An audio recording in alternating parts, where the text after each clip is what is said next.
दरअसल मैट ने जवानी में कुछ गलतियां की थी। उस समय वो ग्रेजुएशन पूरी करने वाला लॉ का एक होनहार स्टूडेंट था। एक दिन अपने भाई के कहने पर मैट एक पार्टी में गया। वहाँ थोड़ी देर रुकने के बाद ही मैट को लगा कि वो इस शोर शराबे वाली जगह के लायक नहीं है और उसने जल्दी निकलने का फैसला किया। लेकिन मुड़ते ही उसकी नजर खूबसूरत ईवा पर पड़ी और दोनों की आंखें मिली। मैट के कदम वहीं रुक गए। उसकी सारी बोरियत दूर हो गई और वो ईवा के साथ डांस फ्लोर के बीचों बीच जमकर डांस करने लगा। ये देखकर ईवा का बॉयफ्रेंड भड़क गया और गुस्से में मैट के भाई से लड़ने पहुंच गया। उसने कहा, देखो तुम्हारा भाई मेरी गर्लफ्रेंड पर लाइन मार रहा है। भाई ने भी बचाव किया और दोनों में मारपीट शुरू हो गई। मैट ने ये देखा और मामला सुलझाने आगे बढ़ा, लेकिन खुद भी उसमें उलझ गया। बहस हाथापाई में बदल गई और आखिर में हालात पूरी तरह बेकाबू हो गए। एक जोरदार आवाज आई और उस लड़के की जान चली गई। उस लड़के का नाम डैनी था, जो सिर्फ अपने दोस्त का साथ देने आया था और गलती से मारा गया। मैट सन्न होकर डैनी के सिर से बहते खून को देखता रहा। उसे एहसास हो गया कि उसने अपने हाथों से 2 परिवारों को बर्बाद कर दिया है। जल्द ही ये होनहार लड़का एक कैदी बन गया। मैट को गैररातन हत्या के जुर्म में 4 साल की जेल हुई। जेल में रहने के दौरान मैट कभी ठीक से सो नहीं पाया। आंखें बंद करते ही उसे मरा हुआ डैनी और उसके पिता की नफरत भरी नजरें दिखाई देती थी। सजा काटने के दौरान मैट के माता पिता की कार एक्सीडेंट में मौत हो गई। अंतिम संस्कार के लिए मैट को 1 दिन की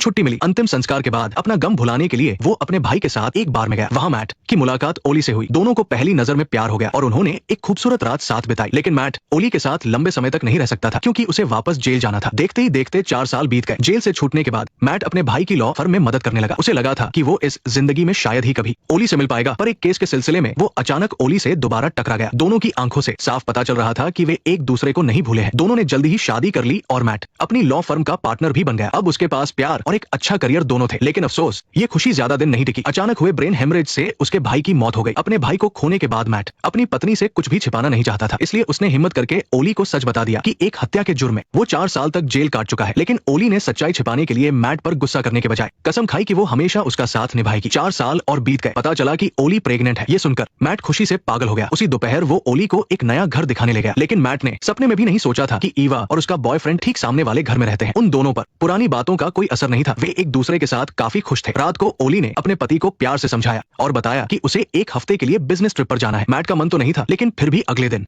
उसने ओली को एयरपोर्ट छोड़ दिया। ओली को टर्मिनल के अंदर जाते देख मैट अपनी कार से एक चर्च पहुंचा। वहां वह जिससे मिलने आया था वो कोई और नहीं बल्कि डैनी की मां थी। दरअसल इतने सालों से मैट अपने तरीके से अपने किए का प्रायश्चित कर रहा था। वो डैनी की तरह बात करने का नाटक करके डैनी बना हुआ था। वो इस तरह डैनी की मां के दुख को कम करने की कोशिश कर रहा था। मैट के इस तरह सांत्वना देने से डैनी की मां को काफी सुकून मिलता था। मैट खुद को जो ये सजा दे रहा था, उसकी डैनी की मां को आदत पड़ गई थी। वो चाहती थी कि मैट जिंदगी भर डैनी की मौत के साए में घुटता रहे और कभी भी इस बोझ से बाहर ना पाए। लेकिन एक मीटिंग के दौरान मैट को ओली की भेजी हुई एक फोटो मिली। उस फोटो में एक आदमी ओली के फोन से अपनी सेल्फी ले रहा था। उसके तुरंत बाद एक वीडियो आया जिसमें ओली का सारा पर्सनल सामान और एक सुनहरे बालों वाली विग थी। मैट ने तुरंत ओली को कॉल किया, ये जानने के लिए कि वो ठीक तो है, लेकिन फोन नहीं लगा। इसके बाद मैट ने ओली की कंपनी से उसके होटल का नंबर लिया, लेकिन होटल वालों ने बताया कि हाल ही में ओली नाम की किसी महिला ने वहां चेक इन नहीं किया है। इसके तुरंत बाद ही मैट को वो भड़काने वाला वीडियो मिला था। इससे पहले कि वो कुछ समझ पाता, एक के बाद एक कई हादसे होने लगे। कार की टक्कर के बाद मैट को अस्पताल ले जाया गया। गनीमत रही कि सिर्फ हल्की चोटें आई थी, लेकिन मामले को बिगड़ने से बचाने के लिए मैट ने जानबूझकर पुलिस के सामने अनजान बनने का नाटक किया। पुलिस के जाते ही मैट अपनी डिटेक्टिव दोस्त जोई के पास गया ताकि वह इस मामले की जांच कर सके। उसने जोई को उस कार का नंबर और ड्राइवर का हुलिया बता दिया। जोई ने पूछा कि क्या ओली का बर्ताव हाल ही में कुछ अजीब था। मैट को याद आया कि जाने से 1 रात पहले नहाते समय ओली ने बाथरूम का दरवाजा अंदर से लॉक किया था, जबकि पहले वो ऐसा कभी नहीं करती थी। मैट को शक हुआ कि तभी से ओली उससे छिपकर कुछ प्लान कर रही थी। अगले दिन मैट फिर डैनी की मां से मिला और चूंकि वो बैंक में काम करती थी, मैट ने उनसे ओली के बैंक अकाउंट की डिटेल्स निकालने को कहा। उसी रात अचानक मैट के पास ओली का कॉल आया। उसने कहा कि वो पूरा दिन काम में बिजी थी और उसने मैट को कोई फोटो या वीडियो नहीं भेजा है। मैट ने कहा कि वो फ्लाइट लेकर उसके पास आ रहा है, लेकिन ओली ने मना कर दिया और जल्दी से फोन काट दिया। इधर फोन कटते ही वो आदमी बेताबी से दरवाजा खोलकर अंदर आ गया। दूसरी तरफ इस सबसे अनजान मैट अभी भी अपने भतीजे भतीजी के साथ टीवी देख रहा था। तभी जोई कुछ खबर लेकर वहां पहुंची। उसने मैट की बताई नंबर प्लेट की जांच की थी। वो एक किराए की कार थी। किराए पर लेने वाले सीजर का पुराना क्रिमिनल रिकॉर्ड था। हो सकता है उसकी मैट से कोई दुश्मनी हो, लेकिन मैट ने काफी सोचा। उसे लगा कि वो इस आदमी से कभी नहीं मिला है। पर जब जोई ने उसे सीजर की फोटो दिखाई तो मैट हैरान रह गया। ये तो वही आदमी था जिसने उसे वीडियो भेजा था। उस रात मैट करवटें बदलता रहा। वीडियो की बातों को सोचकर उसकी नींद उड़ चुकी थी। उसकी पत्नी और सीजर का आखिर क्या रिश्ता था? क्या ये सिर्फ एक अफेयर था या कोई और राज है? और उनका उस कार ड्राइवर से क्या कनेक्शन था? मैट इन्हीं ख्यालों में खोया था कि उसका फोन बजा। डैनी की मां ने ओली के अकाउंट की जानकारी निकाल ली थी। एयरपोर्ट पहुंचने के बाद वो बिजनेस ट्रिप पर बर्लिन नहीं गई, बल्कि उसने टैक्सी ली और बैंक जाकर उन दोनों के जॉइंट अकाउंट से सारे पैसे निकाल लिए। डैनी की मां को लगा कि ओली अभी इसी शहर में है। मैट को लगने लगा था कि ये मामला इतना सीधा नहीं है। अगर ओली अलग होना चाहती थी तो जब उसने अपने अतीत के बारे में बताया था तभी वो तलाक मांग सकती थी। उसे इतना सब नाटक करने की क्या जरूरत थी? इसके पीछे जरूर कोई और वजह थी। और अगले ही दिन मैट को सीजर का कॉल आ गया। कुछ सेकंड बाद डोरबेल बजी। दरवाजे के नीचे से एक पर्ची आई जिस पर लिखा था कि कोई मैट से बात करना चाहता है। बाहर कोई और नहीं बल्कि डिटेक्टिव रेना थी। रेना एक सुसाइड केस की जांच कर रही थी। अब आप सोचेंगे कि सुसाइड में जांच करने लायक क्या है? इसमें बहुत कुछ छिपा था। मरने वाली मैरी नाम की एक नन थी जो शहर के कॉन्वेंट में रहती थी। उसकी मौत और लाश मिलने के बीच 6 घंटे का भी फर्क नहीं था। शुरुआत में लगा कि वो ऊंचाई से गिरकर मरी है। वहाँ हाथापाई का कोई निशान नहीं था। सबूतों को देखकर ऐसा लग रहा था कि मैरी जीना नहीं चाहती थी और उसने बिल्डिंग से छलांग लगा दी जिससे उसकी जान चली गई। कॉन्वेंट की हेड ने रेना को ही ये केस दिया क्योंकि रेना भी कभी वही रहती थी। उन्हें लगा कि कोई अपना ही इस केस की जांच करेगा तो बदनामी कम होगी। ये केस बहुत उलझा हुआ था। रेना को मैरी की सुसाइड की वजह ढूंढनी थी। उसे मैरी के कमरे से एक आधी फटी हुई फोटो मिली। फोटो के पीछे लिखा था, मुझे माफ कर दो। हैंडराइटिंग देखकर लग रहा था कि ये मैरी नहीं लिखा है, लेकिन फोटो में दिख रही औरत कौन थी और मैरी को उससे माफी क्यों मांगनी थी? तभी रिकॉर्ड डिपार्टमेंट के एक साथी ने रेना को बताया कि मैरी की पहचान नकली हो सकती है। सिस्टम में उस उम्र की सिर्फ 3 मैरी थी, लेकिन उन तीनों में से कोई भी वो मैरी नहीं थी जिसकी उन्हें तलाश थी। इससे भी अजीब बात यह थी कि मैरी की कोई सोशल लाइफ नहीं थी। उसके पास फोन तक नहीं था। एक ऐसी नन जिसकी न कोई सोशल लाइफ है, न परिवार, न पहचान, और जो बाहर भी नहीं निकलती। उसने अचानक अपनी जान क्यों दे दी? रेना का दिल कह रहा था कि ये कोई सुसाइड नहीं है। मैरी के बिगड़े हुए चेहरे से रेना को कोई खास सुराग नहीं मिला, लेकिन फॉरेंसिक डॉक्टर ने बताया कि मैरी किसी आम नन जैसी नहीं थी। उसके पेट पर एक टैटू मिला है और उसके अंदर 300 सीसी का ब्रेस्ट इम्प्लांट भी मिला है। Silence, silence, silence, silence, silence. Doctor की इन बातों ने रेना को नन की पहचान पर दोबारा सोचने को मजबूर कर दिया। नए सुराग के लिए रेना ने इम्प्लांट पर लिखे नंबर के जरिए उस अस्पताल का पता लगा लिया जहां मैरी की सर्जरी हुई थी। रेना अस्पताल के रिकॉर्ड से मैरी की असली पहचान जानना चाहती थी, लेकिन अस्पताल के डीन ने बताया कि ये सर्जरी काफी साल पुरानी है। इसका रिकॉर्ड ढूंढना आसान नहीं होगा और वैसे भी मरीज का रिकॉर्ड पर्सनल होता है। उसे देखने के लिए कोर्ट का ऑर्डर चाहिए होगा। रेना ने तुरंत अपने चीफ को कॉल किया ताकि वो ऑर्डर ले सके, लेकिन चीफ ने परेशान होकर बताया कि अभी अभी ऊपर से ऑर्डर आया है कि उन्हें मैरी की पहचान की जांच रोकनी होगी और सिर्फ उसकी मौत की वजह पर फोकस करना होगा। एक नन के पास ऐसा क्या राज था कि बड़े अधिकारियों ने ऐसा दबाव बनाया? मजबूर होकर रेना वापस कॉन्वेंट गई और कोने कोने में सुराग ढूंढने लगी। तभी उसे टॉयलेट में एक सिकुड़ा हुआ कागज का टुकड़ा मिला। साथ ही कालीन पर 4 चौकोर निशान दिखे। उसने तुरंत एक कुर्सी को उन निशानों पर रखा। कुर्सी के चारों पैर निशानों पर बिल्कुल फिट बैठ गए। इसके बाद रेना बिस्तर की तरफ गई। छूकर देखने पर उसे पता चला कि तकिए का कवर और बेडशीट मैचिंग नहीं थे। तो फिर असली कवर कहाँ गया? रेना के दिमाग में एक खौफनाक ख्याल आया। उसने दोबारा जांच की मांग की। अगर मैरी की सांस की नली में उस कवर जैसे सूती धागे मिल गए तो ये साबित हो जाएगा कि मैरी को बिल्डिंग से गिराने से पहले तकिए से अचानक अपनी नई नवेली पत्नी का एक प्राइवेट वीडियो मिला जिसमें वो बिना कपड़ों के थी और उसके साथ एक अजीब सा आदमी भी था। ये देखकर उसे गहरा झटका लगा। उसे लगा कि शायद उसकी पत्नी का किडनैप हो गया है। उसने तुरंत उस नंबर पर फोन किया। फोन उठते ही दूसरी तरफ से एक बेहद घमंडी आदमी की आवाज आई। मैट गुस्से से पागल हो गया। उसे यकीन हो गया कि ओली ने उसे धोखा दिया है। फोन कटने के बाद उसका गुस्सा 7वें आसमान पर था। तभी उसकी नजर पास खड़ी एक कार पर पड़ी जो काफी देर से उसका पीछा कर रही थी। उसे शक हुआ कि दाल में कुछ काला है। मैट पास जाकर पूछना ही चाहता था कि तभी वो कार सीधा उसकी तरफ तेजी से आने लगी। फिर कार से एक आदमी उतरा और उसने अपनी बंदूक सीधा मैट के सिर पर तान दी। दर्द से कराहता मैट उठ भी नहीं पा रहा था जब तक वो कुछ समझ पाता। उस आदमी ने गोली चला दी। मैट को लगा कि उसकी जान बच गई है और वो जोर जोर से सांस लेने लगा। उसे समझ नहीं आ रहा था कि आखिर कौन उसे फंसाने की कोशिश कर रहा है। दरअसल अपनी जवानी में मैट ने कुछ गलतियां की थी। उस वक्त वो लॉ की पढ़ाई पूरी करने वाला एक होनहार छात्र था। एक दिन अपने भाई के कहने पर मैट एक पार्टी में गया। वहां थोड़ी देर रुकने के बाद ही उसे लगने लगा कि ये सब उसके लिए नहीं है, इसलिए उसने जल्दी जाने का फैसला किया। लेकिन तभी उसकी नजर एक खूबसूरत लड़की ईवा पर पड़ी। उसे देखते ही मैट वहीं रुक गया। अब उसे बिल्कुल बोरियत नहीं हो रही थी। वो ईवा के साथ डांस फ्लोर पर डांस करने लगा। ईवा के बॉयफ्रेंड को ये सब बिल्कुल पसंद नहीं आया। उसने गुस्से में मैट के भाई से जाकर कहा, देख तेरे इस भाई को मेरी गर्लफ्रेंड पर लाइन मार रहा है। भाई तो अपने भाई का ही साथ देगा। इसलिए दोनों के बीच जमकर बहस होने लगी। मैट उन्हें समझाने के लिए आगे बढ़ा, लेकिन वो खुद भी उस लड़ाई में शामिल हो गया। बात धक्का मुक्की से शुरू होकर पूरी तरह से हाथापाई पर उतर आई। तभी एक जोर की आवाज आई और वो लड़का वही ढेर हो गया। उस लड़के का नाम डैनी था। वो बस अपने दोस्त की मदद कर रहा था, लेकिन गलती से उसकी जान चली गई। मैट डैनी के सिर से निकलते खून को देखकर सुन पड़ गया। उसे एहसास हुआ कि उसने 2 परिवारों की जिंदगी बर्बाद कर दी है। जल्द ही वो होनहार छात्र एक मुजरिम बन गया। गैर इरादतन हत्या के जुर्म में मैट को 4 साल की सजा हुई। जेल में मैट एक रात भी चैन से नहीं सो पाया। आंख बंद करते ही उसे डैनी और उसके पिता की वह गुस्से वाली आंखें दिखाई देती थी। जेल में रहने के दौरान मैट के माता पिता की भी एक कार एक्सीडेंट में मौत हो गई। अंतिम संस्कार के लिए उसे 1 दिन की पैरोल मिली। इसके बाद वो अपने भाई के साथ दुख कम करने के लिए बाहर गया। वहीं उसकी मुलाकात ओली से हुई। दोनों को पहली नजर में ही प्यार हो गया और उन्होंने एक हसीन रात साथ बिताई। लेकिन मैट ओली के साथ नहीं रुक सकता था क्योंकि उसे वापस जेल जाना था। देखते ही देखते 4 साल बीत गए। जेल से छूटने के बाद मैट अपने भाई की लॉ फर्म में मदद करने लगा। उसे लगा था कि वो अपनी पूरी जिंदगी में दोबारा कभी ओली से नहीं मिल पाएगा। लेकिन एक केस के सिलसिले में वो अचानक ओली से टकरा गया। दोनों की आंखों से साफ था कि वे एक दूसरे को नहीं भूले हैं। उन्होंने जल्द ही शादी कर ली और मैट भी उस लॉ फर्म में एक पार्टनर बन गया। अब उसके पास प्यार और एक अच्छा करियर दोनों था। लेकिन ये खुशी ज्यादा दिन नहीं टिकी। ब्रेन हेमरेज की वजह से उसके भाई की अचानक मौत हो गई। मैट ने अपना परिवार खो दिया। वो अपनी पत्नी से कोई बात नहीं छिपाना चाहता था, इसलिए उसने हिम्मत जुटाकर अपनी पत्नी को अपने जेल जाने की पूरी सच्चाई बता दी। लेकिन ओली ने उसे गलत समझने या नाराज होने के बजाय हमेशा उसका साथ निभाने का वादा किया। 4 साल और बीत गए और पता चला कि ओली प्रेग्नेंट है। ये सुनकर मैट खुशी से झूम उठा। उसी दोपहर वो ओली को लेकर नया घर देखने गया, लेकिन मैट ने सपने में भी नहीं सोचा था कि ईवा और उसका बॉयफ्रेंड ठीक उनके सामने वाले घर में रहते हैं। उन दोनों पर उस पुरानी घटना का कोई असर नहीं हुआ था। वे अपनी जिंदगी में बेहद खुश थे। रात को ओली ने प्यार से अपने पति को समझाया और बताया कि उसे 1 हफ्ते के लिए बिजनेस ट्रिप पर जाना है। हालांकि मैट नहीं चाहता था, फिर भी अगले दिन उसने ओली को एयरपोर्ट पर ड्रॉप कर दिया। ओली को अंदर जाते देख मैट कार चलाकर सीधे चर्च पहुंचा। वहां जिससे वो मिलने आया था वो कोई और नहीं बल्कि डैनी की माँ थी। दरअसल इतने सालों से मैट अपने तरीके से अपनी गलती का पश्चाताप कर रहा था। वो डैनी की आवाज की नकल करके डैनी होने का नाटक कर रहा था। इस तरह वो डैनी की माँ का दुख कम करने की कोशिश कर रहा था। मैट की इन बातों से डैनी की माँ को थोड़ा सुकून मिलता था, लेकिन खुद को सजा देने का ये तरीका डैनी की माँ की आदत बन चुका था। वो चाहती थी कि मैट जिंदगी भर डैनी की मौत की परछाई में ही जिए और कभी चैन की सांस न ले सके। लेकिन तभी एक मीटिंग के दौरान मैट को ओली का भेजा हुआ एक फोटो मिला। उस फोटो में एक आदमी ओली के फोन से सेल्फी ले रहा था। उसके तुरंत बाद एक वीडियो भी आया जिसमें ओली का सारा प्राइवेट सामान और एक सुनहरे रंग की विग दिखाई दे रही थी। मैट ने तुरंत ओली को फोन लगाया ताकि वो जान सके कि वो ठीक है या नहीं, लेकिन फोन नहीं लगा। इसके बाद मैट ने ओली के ऑफिस से उस होटल का नंबर लिया जहां वो रुकी थी, लेकिन वहां से पता चला कि ओली नाम की किसी भी महिला ने वहां चेक इन नहीं किया है। तभी मैट को वो भड़काने वाला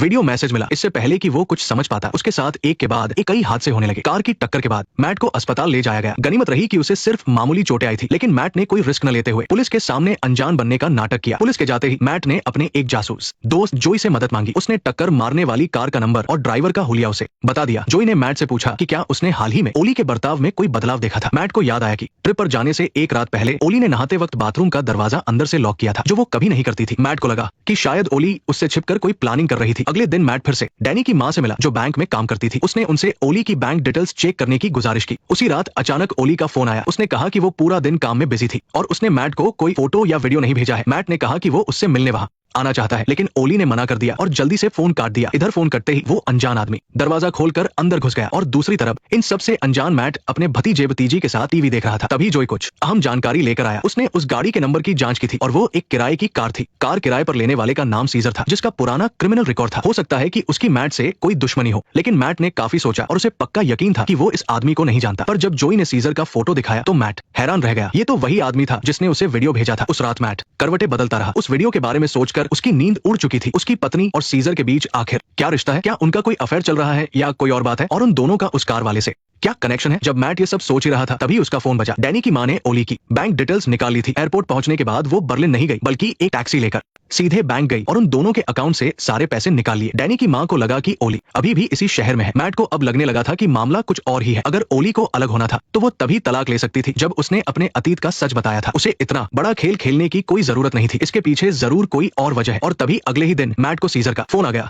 कुछ सेकंड बाद डोरबेल बजी और दरवाजे के नीचे से एक पर्ची आई जिस पर लिखा था कि वो मैट से बात करना चाहता है। वो कोई और नहीं बल्कि डिटेक्टिव रेना थी। रेना एक सुसाइड केस की जांच कर रही थी। अब आप सोचेंगे कि सुसाइड में जांच करने वाला क्या है, लेकिन इसमें कई राज छुपे थे। मरने वाली महिला सिटी कॉन्वेंट की एक नन मैरी थी। मौत और लाश मिलने के बीच 6 घंटे से भी कम का वक्त बीता था। पहली नजर में ऐसा लग रहा था कि वो ऊंचाई से गिरकर मरी है। वहां किसी भी तरह की हाथापाई के निशान नहीं थे। सबूतों को देखकर यही लग रहा था कि मैरी ने खुद अपनी जान दी है और वो बिल्डिंग से नीचे कूद गई। नीचे गिरने से उसकी हालत बहुत खराब हो चुकी थी। कॉन्वेंट की हेड ने इस केस की जांच के लिए रेना को चुना क्योंकि रेना भी कभी उसी अनाथालय का हिस्सा थी। अपनों के जरिए जांच कराने से बदनामी का डर कम था, लेकिन ये केस इतना सीधा नहीं था। रेना को मैरी की मौत का असली सच पता लगाना था। उसने मैरी के कमरे से एक फटी हुई फोटो का टुकड़ा बरामद किया। फोटो के पीछे सॉरी लिखा था। हैंडराइटिंग से साफ था कि वो मैरी नहीं लिखा है, लेकिन उस फोटो में वो दूसरी महिला कौन थी और मैरी उससे माफी क्यों मांग रही थी? तभी रिकॉर्ड्स डिपार्टमेंट से एक अफसर ने रेना को बताया कि मैरी की पहचान नकली है। सिस्टम के मुताबिक उस उम्र की सिर्फ 3 मैरी मौजूद है, लेकिन उन तीनों में से कोई भी वो मैरी नहीं है जिसकी मौत हुई है। सबसे अजीब बात तो ये थी कि मैरी किसी से मिलती जुलती भी नहीं थी। उसके पास कोई फोन भी नहीं था, ना कोई दोस्त, ना परिवार, ना ही कोई असली पहचान, और यहाँ तक कि वो अपने कमरे से बाहर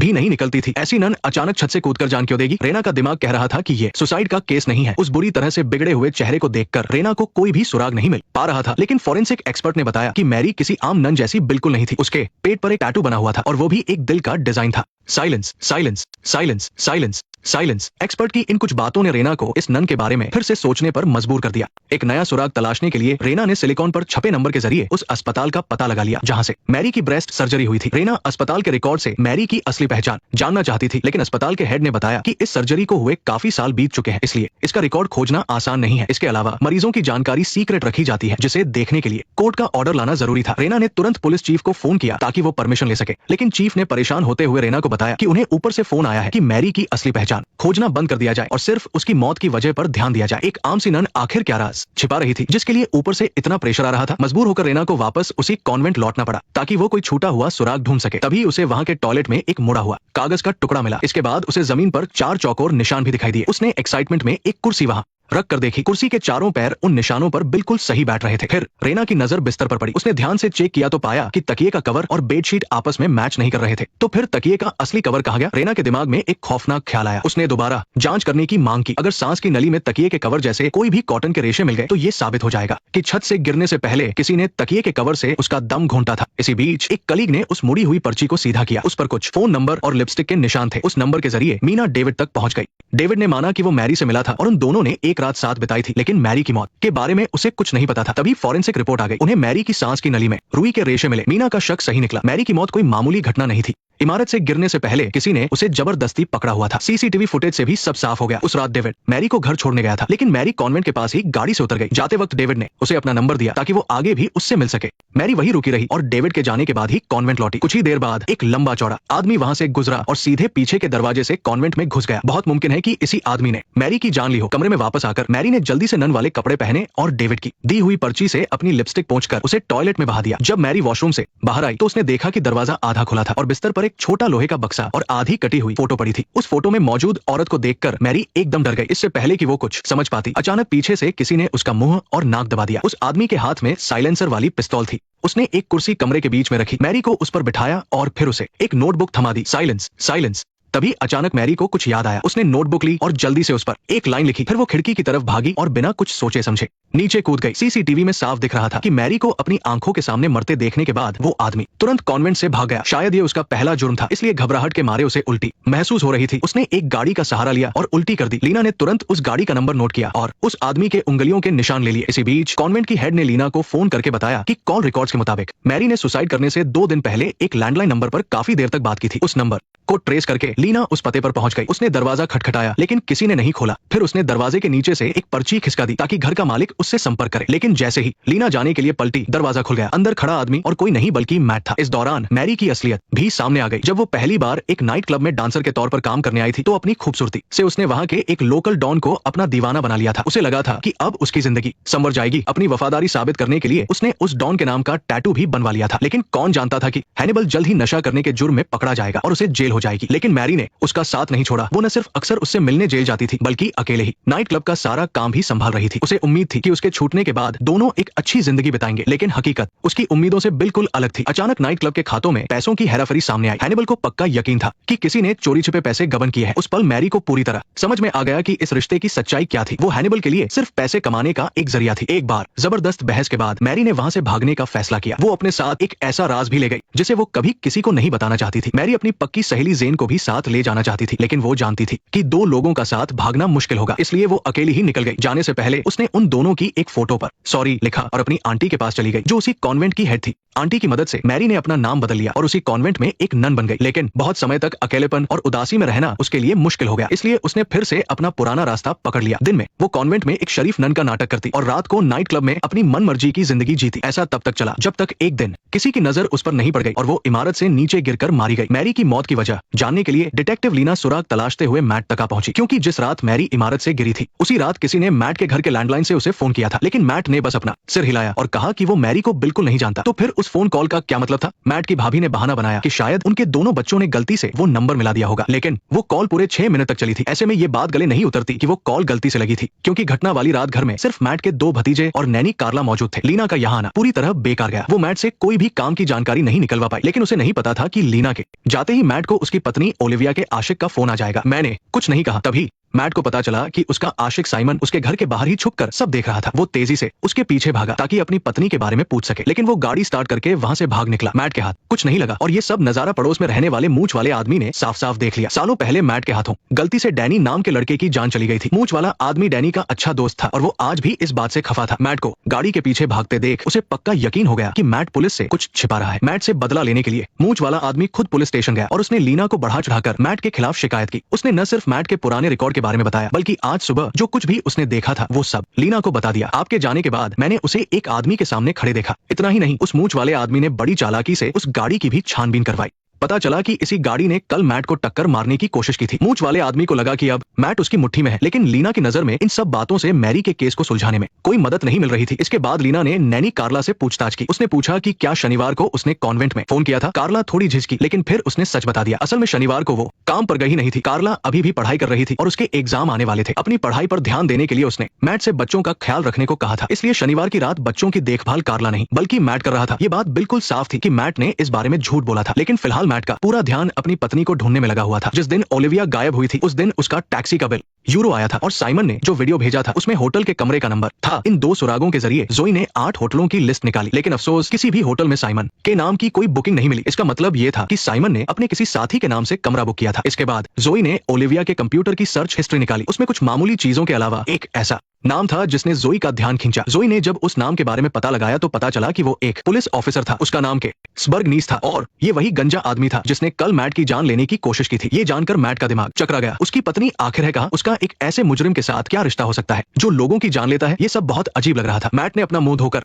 थोड़ा रिलैक्स होने की कोशिश की, लेकिन जब उसने ऊपर देखा तो पाया कि शीशे का पेंच ढीला था। तभी उसे अचानक याद आया कि गायब होने से एक रात पहले उसकी पत्नी वॉशरूम में गई थी और उसने अंदर से दरवाजा बंद कर लिया था, जो कि बहुत अजीब था। क्या उसकी पत्नी ने सच में शीशे के पीछे कुछ छिपाया था? मैट ने बिना कुछ सोचे समझे पास रखी कैंची उठाई और पेंच खोल दिया और सच में शीशे के पीछे वाली दीवार में एक छेद बना हुआ था और उस छेद के अंदर एक पिस्तौल रखी हुई थी। मैट की तो जैसे सांस ही रुक गई। अब उसे समझ आ गया कि उस रात उसकी पत्नी ने वॉशरूम का दरवाजा क्यों बंद किया था। इसी बीच लीना ने मैट की फाइल निकाली। उसने देखा कि भले ही उसका क्रिमिनल रिकॉर्ड था, लेकिन जेल से छूटने के बाद से वो एकदम शरीफों की तरह रह रहा था और एक आम इंसान की तरह जिंदगी बिता रहा था। सच का पता लगाने के लिए लीना खास तौर पर जेल गई और मैट के साथ जेल में रहने वाले एक कैदी से मिली। उसने लीना को बताया कि जब मैट पहली बार जेल आया था तो वो बहुत डरा हुआ रहता था और अक्सर जेल के गुंडे उसे परेशान करते थे। उन गुंडों से बचने के लिए मैट ने खूब जिम करना शुरू किया, लेकिन अपनी बॉडी बनाने के बाद भी उसे मार खानी ही पड़ती थी। एक दिन मैट के सब्र का बांध टूट गया और उसने खुद जाकर उस गुंडे से पंगा ले लिया। कुछ ही देर में बाहर से उस गुंडे की दर्दनाक चीख सुनाई दी। जब देखा तो उस गुंडे की गर्दन टूट चुकी थी और मैट वही पास में खड़ा था। किसी ने भी मैट को कुछ करते नहीं देखा था, लेकिन उस दिन के बाद से किसी की हिम्मत नहीं हुई कि उसे परेशान करे। फिर लीना ने उस कैदी को मैरी की फोटो दिखाई। उन दिनों मैरी अक्सर जेल आती रहती थी, इसलिए कई कैदी उसे पहचानते थे, जिनमें मैट भी शामिल था। लीना को जब पता चला कि उसके साथ धोखा हुआ है तो वो तुरंत मैट के पास गई और सीधे उससे पूछा कि उसने पुलिस से झूठ क्यों बोला। इसके अलावा लीना को यह भी पता चल गया था कि आज सुबह मैट जिस गाड़ी के पीछे भाग रहा था और जिसने कल उसे टक्कर मारी थी वो एक ही गाड़ी थी। लीना को शक था कि मैट कुछ छिपा रहा है, लेकिन पास खड़े जोई से भी पंगा लेना आसान नहीं था। उसने लीना से कहा कि अगर सबूत है तो गिरफ्तार कर लो और अगर सबूत नहीं है तो यहाँ आकर फालतू बातें मत करो। ये कहकर उसने दरवाजा बंद कर दिया। लीना को खाली हाथ और गुस्से में वहां से जाना पड़ा। जाने में जोई ने मैट से वही सवाल पूछ लिया, क्या तुम उस नन को जानते हो? क्या तुमने सच में कॉन्वेंट में फोन किया था? मैट ने सिर्फ एक शब्द में जवाब दिया, नहीं।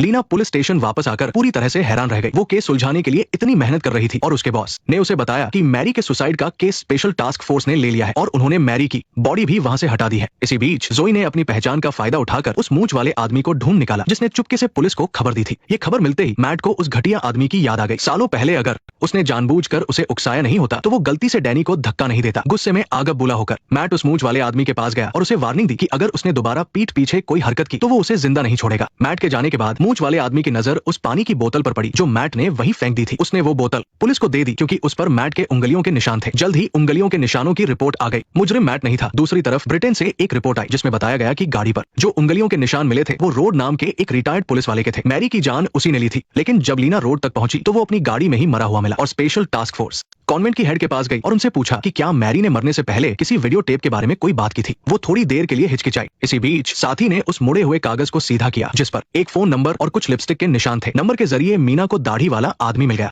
आदमी ने माना कि वो मैरी से मिला था और दोनों ने रात साथ गुजारी थी, लेकिन मैरी की मौत के बारे में उसे शायद कुछ नहीं पता था। तभी फॉरेंसिक रिपोर्ट आई। मैरी की सांस की नली में कॉटन के रेशे मिले। मीना का शक सही निकला। मैरी की मौत कोई आम बात नहीं थी। कूदने से पहले किसी ने उसे कंट्रोल किया था। सीसीटीवी से भी सब साफ हो गया। उस रात दाढ़ी वाले ने मैरी को घर छोड़ा, लेकिन मैरी चर्च के पास ही गाड़ी से उतर गई। जाते वक्त दाढ़ी वाले ने बड़े प्यार से अपना नंबर उसे दिया ताकि वो फिर मिल सके। दाढ़ी वाले के जाने के बाद मैरी तुरंत चर्च लौट आई। थोड़ी देर बाद एक लंबा चौड़ा आदमी वहां से गुजरा और सीधे पीछे के दरवाजे से चर्च में घुस गया। शायद यही आदमी मैरी का कातिल है। मैरी ने अपने कमरे में आकर जल्दी से नन वाले कपड़े पहने और दाढ़ी वाले के दिए गए कागज से अपनी लिपस्टिक साफ करके उसे टॉयलेट में बहा दिया। लेकिन जब मैरी बाथरूम से बाहर आई तो उसने देखा कि दरवाजा खुला था। बिस्तर पर एक छोटा लोहे का डिब्बा और आधी तस्वीर रखी थी। उस तस्वीर वाली औरत को देखकर मैरी एकदम डर गई। इससे पहले कि वो कुछ समझ पाती, किसी ने पीछे से उसका मुंह और नाक दबा लिया। उस आदमी के पास साइलेंसर वाली बंदूक थी। उसने कुर्सी को कमरे के बीच में रखा, मैरी को उस पर बैठाया और फिर उसे एक नोटबुक दी। साइलेंस। वो कहाँ है? वो कहाँ है?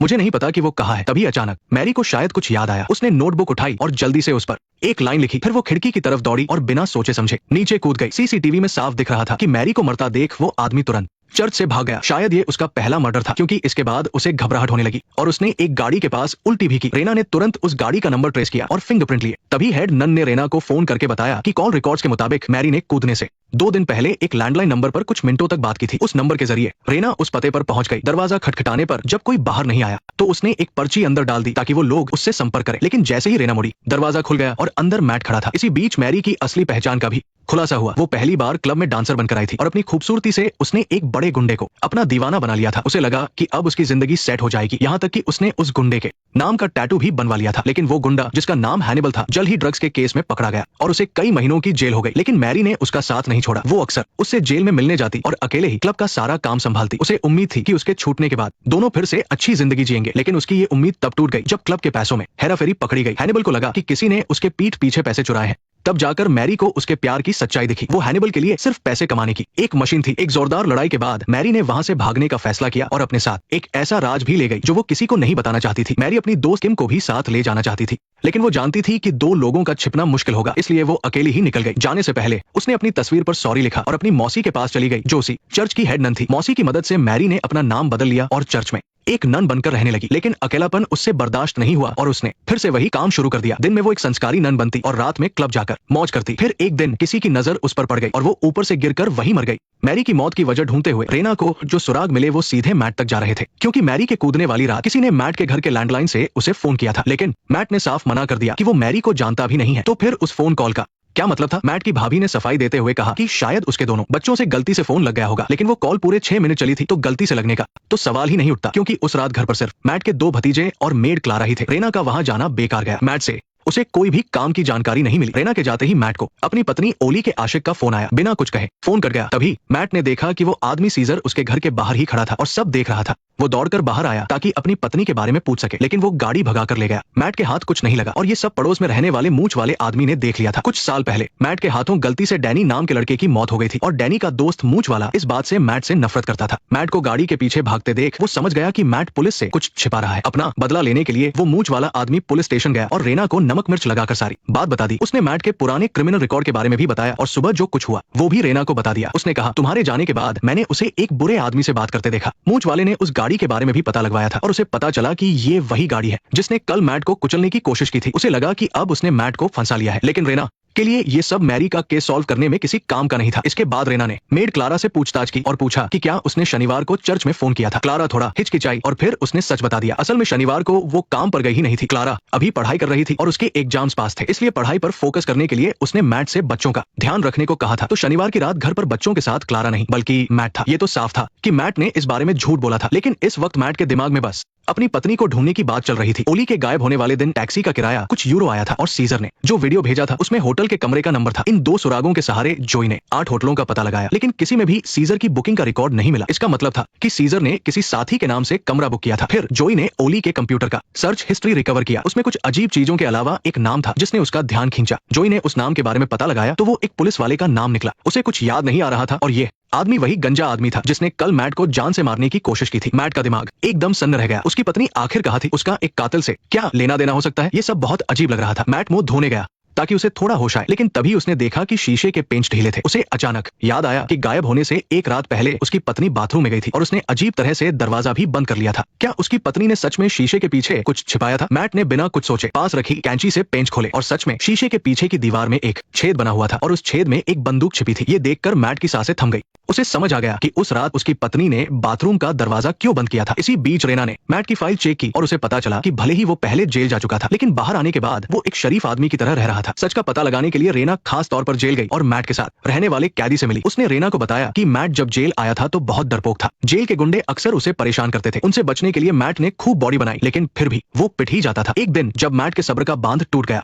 तो उसने खुद ही जेल के गुंडे को लड़ने के लिए बुलाया। कुछ ही देर में बाहर गुंडे की चीखें सुनाई देने लगी। उस गुंडे की गर्दन टूट चुकी थी और मैट वही खड़ा था। किसी ने मैट को मारते हुए नहीं देखा, लेकिन उसके बाद किसी ने उसे तंग करने की हिम्मत नहीं की। इसके बाद रेना ने उसे मैरी की तस्वीर दिखाई। मैरी अक्सर जेल आती थी, इसलिए बहुत से कैदी उसे जानते थे, जिसमें मैट भी शामिल था। रेना को जब पता चला कि उससे झूठ बोला गया है तो वो तुरंत मैट के पास गई और सीधे पूछा कि उसने पुलिस से झूठ क्यों बोला। रेना ने ये भी पता लगा लिया था कि सुबह मैट जिस गाड़ी के पीछे भाग रहा था वो वही गाड़ी थी जिसने कल उसे टक्कर मारी थी। रेना को शक था कि मैट कुछ छिपा रहा है, लेकिन पास खड़ा जोई भी कम नहीं था। उसने रेना से कहा कि सबूत है तो गिरफ्तार करो वरना फालतू बातें मत करो, और उसने दरवाजा बंद कर दिया। रेना को बेइज्जत होकर गुस्से में जाना पड़ा। जोई ने मैट से वही सवाल पूछा, क्या तुम उस नन को जानते हो? क्या तुमने सच में चर्च में फोन किया था? मैट ने बस इतना कहा। नहीं। स्टेशन वापस आकर रेना पूरी तरह से हैरान रह गई। वो जीजान से केस सॉल्व कर रही थी, लेकिन बॉस ने बताया कि मैरी का केस अब स्पेशल टीम को दे दिया गया है और वे लोग उसकी बॉडी भी ले गए हैं। इसी बीच जोई ने अपने कॉन्टैक्ट्स के जरिए पुलिस को खबर देने वाले मूंछ वाले आदमी का पता लगा लिया। मैट को जैसे ही ये पता चला उसे उस घटिया आदमी की याद आ गई। अगर उसने सालों पहले उसे उकसाया न होता तो मैट के हाथों गलती से डैनी की जान न जाती। गुस्से से भरा मैट उस मूंछ वाले के पास गया और उसे वार्निंग दी कि अगर उसने फिर कभी पीछे से वार किया तो वो उसे छोड़ेगा नहीं। मैट के जाने के बाद उस आदमी ने मैट की छोड़ी हुई पानी की बोतल उठाई और उसे पुलिस को दे दिया, क्योंकि उस पर मैट के फिंगरप्रिंट्स थे। जल्दी ही फिंगरप्रिंट की रिपोर्ट आ गई। कातिल मैट नहीं था। वहीं दूसरी तरफ ब्रिटेन से एक रिपोर्ट आई। गाड़ी पर मिले फिंगरप्रिंट रोड नाम के एक रिटायर्ड पुलिस वाले के थे। मैरी को उसी ने मारा था, लेकिन जब रेना रोड को ढूंढने गई तो वो अपनी गाड़ी में मरा हुआ मिला। दूसरी तरफ स्पेशल टीम चर्च की हेड नन के पास गई और पूछा कि क्या मैरी ने मरने से पहले किसी वीडियो टेप के बारे में बताया था। नन थोड़ी देर के लिए खामोश हो गई। मैरी ने कॉन्वेंट आने के कुछ ही समय बाद उसे एक चीज दी और उसे सुरक्षित रखने को कहा, और ये चीज वर्ल्ड बैंक के एक सेफ डिपॉजिट बॉक्स में रखी थी। डीन ने उस सेफ की चाबी सौंप दी। स्पेशल टीम तुरंत बैंक पहुंची, लेकिन उन्हें पता चला कि सेफ में एक और ताला था। अंदर रखी चीज निकालने के लिए एक और चाबी की जरूरत थी। उधर मैट ने अपनी साथी जोई की मदद से आखिरकार वो होटल ढूंढ निकाला जहां वो कमरा था। एहतियात के तौर पर मैट ने अकेले ऊपर जाने का फैसला किया। दरवाजा खटखटाने पर दरवाजा खोलने वाला कोई और नहीं बल्कि सीजर था, और उसने मैट को चुप रहने का इशारा भी किया। जब मैट अपनी पत्नी को ढूंढने के लिए कमरे में घुसा तभी सीजर ने अचानक उस पर हमला कर दिया। नीचे खड़ी जोई को कुछ गड़बड़ लगी और वो तुरंत ऊपर भागी, लेकिन जब उसने कमरे का दरवाजा खोला तो अंदर कोई नहीं था, सिर्फ ओली वॉशरूम में बंद थी। आखिर मैट कहाँ चला गया? ओली, सीजर और रोड के बीच आखिर क्या रिश्ता था? मैरी मरते दम तक जिस राज को छुपाना चाहती थी वो क्या था? सेफ की दूसरी चाबी किसके पास थी? इन सभी सवालों के जवाब ओली के पास थे। उधर सीजर ने मैट को इतनी जोर से मारा कि गहरी नींद में सो रही ओली जाग गई। ओली मैट की मदद करना चाहती थी, लेकिन सीजर ने उसे वॉशरूम में बंद कर दिया। तभी जोई आ गई। दरवाजा खटखटाने की आवाज सुनकर सीजर को लगा कि पुलिस आ गई है, इसलिए वो बालकनी से भाग निकला। मैट संघर्ष करते हुए उठा और उसका पीछा करने लगा। जब जोई कमरे में घुसी तो वहाँ कोई नहीं था, बस वॉशरूम में ओली बची थी। दोनों तुरंत नीचे गई और उन्हें बेहोश मैट मिला। जोई ने तुरंत पुलिस को फोन किया और एम्बुलेंस भी बुला ली। जब मैट की आंख खुली तो वो अस्पताल में था और उसके पास निगरानी के लिए 2 पुलिस वाले खड़े थे। उसने ओली से पूछा कि उसने उसे धोखा क्यों दिया और उसे वीडियो क्यों भेजा। ओली बहुत मासूम लग रही थी और बार बार कह रही थी कि उसने कोई धोखा नहीं दिया है और ना ही कोई वीडियो भेजा है। इसी बीच लीना को पता चला कि सीजर एक अंडरपास में मारा गया है। उसे किसी ने गोली मार दी थी। मारने वाले ने जरा भी रहम नहीं दिखाया। सीजर और रोड दोनों की हत्या हो गई थी और दोनों का ओली के गायब होने से कनेक्शन था। लीना को शक था कि इसका मैट से कोई ना कोई लेना देना है। उसने तुरंत मैट पर नजर रख रहे पुलिस वालों से बात की, लेकिन हैरानी की बात यह थी कि ओली पहले ही मैट को वहां से निकाल ले गई थी। मगर तभी जांच में एक नई बात सामने आई। डैन की रिपोर्ट के मुताबिक रोड को उसी की बंदूक से मारा गया था और वही बंदूक सीजर की मौत वाली जगह पर भी मिली। पुलिस को उस बंदूक पर एक आधा अधूरा फिंगरप्रिंट भी मिला। इसका मतलब था कि दोनों को मारने वाला ठातिल शायद एक ही था। जब लीना एक एक सुराग जोड़कर असली ठातिल को ढूंढ रही थी, स्पेशल टीम के लोग वहां आ गए। उनके लीडर मिस्टर व्हाइट ने तुरंत लीना की जांच रुकवा दी। याद रखना, इस मिस्टर व्हाइट का आगे बहुत बड़ा रोल है। व्हाइट ने लीना को बताया कि ये केस उतना आसान नहीं है जितना लग रहा है। मैरी, जिसका असली नाम एमा था, वो पहले एक क्लब में डांसर थी और सीजर उसी क्लब में बाउंसर था। क्लब में हमेशा नई लड़कियां आती रहे, इसके लिए मैरी अपने बॉस को लड़कियां लाकर देती थी, जो बाद में उसका बॉयफ्रेंड बन गया। हैनिबल नई लड़कियों को फंसाता था। इन लड़कियों को कंट्रोल करने के लिए हैनिबल उनके पासपोर्ट जब्त कर लेता था और बड़े बड़े अफसरों को रिश्वत देने के लिए वो इन लड़कियों को उन नकाबपोश लोगों के पास भेजता था। इस बिजनेस को हमेशा कंट्रोल में रखने के लिए हैनिबल छुपकर इन सब की रिकॉर्डिंग करता था। इस काम में 3 लोग शामिल थे, मैरी, किम और लासो नाम की एक डांसर जो अब मर चुकी थी। उस समय लासो हैनिबल की बहुत खास थी, लेकिन पैसे चुराने के शक में उसने लासो को पीट पीट कर मार डाला। उन तीनों की मदद से हैनिबल का ये घिनौना धंधा और भी बढ़ता गया। उसके पास ऐसी रिकॉर्डिंग्स भी बहुत हो गई, लेकिन जब से लासो की बेदर्दी से मौत हुई, मैरी और हैनिबल कई टेप्स के साथ रातों रात गायब हो गए। उस वक्त इस केस की जांच गंजा पुलिस वाला रोड कर रहा था। मिस्टर व्हाइट को शक था कि मैरी की मौत का उन गायब हुए टेप से कोई कनेक्शन है। सीजर और रोड का मारा जाना भी कोई इत्तेशात नहीं था। लीना को सबसे पहले मैट पर शक हुआ, क्योंकि इस केस में सिर्फ उसी का सबसे सीधा कनेक्शन था। अपना शक दूर करने के लिए उसने रोड की पत्नी से बात की। उसने लासो के पुराने केस की पोस्टमार्टम रिपोर्ट निकाली। उसमें लिखा था कि लासो को एंड्रोजन इंसेंसिटिविटी सिंड्रोम था, जिसे आसान भाषा में इनफर्टिलिटी कहते हैं। फिर मिस्टर व्हाइट लीना को लेकर उस क्लब के एक पुराने कस्टमर के पास गया। उसे लासो बहुत पसंद थी और उसने उसकी एक फोटो भी रखी हुई थी। जब लीना ने वो फोटो देखी तो वो हैरान रह गई। फोटो में जो लासो थी वही मैट की पत्नी ओली थी और ओली ने भी मैट को अपने अतीत के बारे में सब बता दिया था। उस वक्त वो और मैट एक बार में मिले थे और पहली नजर में ही उन्हें प्यार हो गया। ओली का जन्म मेक्सिको में हुआ था और बचपन में ही उसके माता पिता गुजर गए थे। वो एक अनाथालय में पली बढ़ी। टीनेज में ही वो अपने उस भाई को ढूंढने स्पेन चली गई जिसका कोई वजूद ही नहीं था। उसके बाद वो सड़कों पर आ गई। जब उसे वापस भेजा जाने वाला था तभी वो हैनिबल से मिली। उसने ओली का पासपोर्ट बनवाया और उसे क्लब में डांसर बना दिया। वहाँ उसकी दोस्ती एमा और किम से हुई। तीनों बहनों जैसी हो गई जब तक कि वो मैट से नहीं मिली। उसकी साफ और सच्ची आंखों ने उसका दिल जीत लिया। दोनों को एक ही रात में प्यार हो गया और उन्होंने समंदर किनारे मिलने का वादा किया। लेकिन मैट को अपनी सजा पूरी करने जेल जाना था और ओली को वापस उसी दर्दनाक क्लब की जिंदगी में। दोनों कभी मिल नहीं पाए। क्लब में ओली ने कई लड़कियों को उन नकाबपोशों का शिकार होते देखा, यहाँ तक कि एक साथी को दूसरों को बचाने के लिए जान गंवानी पड़ी। उसे आज भी उस आदमी की बेरहम आंखें और उंगलियां चटकाने की आदत याद है। लेकिन हैनिबल को इससे कोई फर्क नहीं पड़ता था। उसके लिए वो सिर्फ पैसे कमाने की मशीन थी। ओली और किम पैसे जोड़कर वहां से भागना चाहती थी, लेकिन एक नई लड़की कैस ने उन्हें धोखा दे दिया। दोनों को बुरी तरह पीटा गया और उनकी सारी बचत भी छीन ली गई। मैरी भी हैनिबल से बहुत तंग आ चुकी थी। उसने उन दोनों को वहां से निकालने का फैसला किया। जाने से पहले तीनों ने अपनी जान बचाने के लिए एक बहुत जरूरी टेप चुराने का प्लान बनाया। उस टेप में कई बड़े लोगों के काले कारनामे थे जिससे हैनिबल को ब्लैकमेल किया जा सकता था। मैरी के टेप चुराने के बाद हैनिबल को पता चल गया कि टेप गायब है। उसने सबूत मिटाने के लिए बेकसूर कैस को मार डाला। मैरी और ओली जबरदस्ती अंदर घुसी और अपने पासपोर्ट और पैसे मांगे। हाथापाई में ओली वहां से भागने के लिए कैस के कपड़े पहन लेती है ताकि लोगों को लगे कि वो मर चुकी है। इसके बाद वो दोनों हैनिबल की लाश को ठिकाने लगाती है और मैरी की आंटी के पास कॉन्वेंट चली जाती है। वहां उन्हें एक नई पहचान मिलती है। क्योंकि वो बहुत जल्दबाजी में निकली थी, वो किम को नहीं बता पाई जो उस वक्त बाहर गई थी। वो सिर्फ माफी मांगते हुए एक सोटो छोड़ गई। नई जिंदगी मिलने पर ओली और मैरी ने उन टेप्स को सेफ में रख दिया। दोनों ने एक एक चाबी अपने पास रखी और अपने अतीत को दफन कर दिया। बाद में ओली फिर से मैट से मिली और उन्होंने अपना घर बसा लिया। जिस बंदूक से हैनिबल को मारा गया था वो उसने वॉशरूम के शीशे के पीछे छुपा दी। जब मैट को सब पता चला तो उसे बहुत दुख हुआ। वो उसे कहीं दूर ले जाना चाहता था, लेकिन ओली नहीं जा सकती थी क्योंकि जब वो क्लब में थी तो उसने एक बेटी को जन्म दिया था। बच्ची के अच्छे भविष्य के लिए उसने भारी मन से उसे गोद दे दिया था। कुछ दिन पहले ही उसे बच्ची के नए माता पिता का फोन आया कि वो बहुत बीमार है। इसी वजह से ओली परेशान थी और बिजनेस ट्रिप के बहाने पैसे निकालकर उससे मिलने जा रही थी, लेकिन होटल में उसका सामना सीजर और रोड से हो गया। आज उसकी बेटी के माता पिता ने उसे प्लाजा में बुलाया था। वो अपनी बच्ची को नहीं छोड़ सकती थी, लेकिन तभी लीना और स्पेशल टीम वहां आ गए। ओली ने मैट को पीछे के रास्ते से भगा दिया और खुद पुलिस के सामने सरेंडर कर दिया। लेकिन इसके बाद मिस्टर व्हाइट ने जो कहा उसे सुनकर उसके पसीने छूट गए। और मिस्टर व्हाइट ने ऐसा क्यों कहा, इसकी कहानी कई साल पुरानी है। जब वो पहली बार नाइट क्लब गया था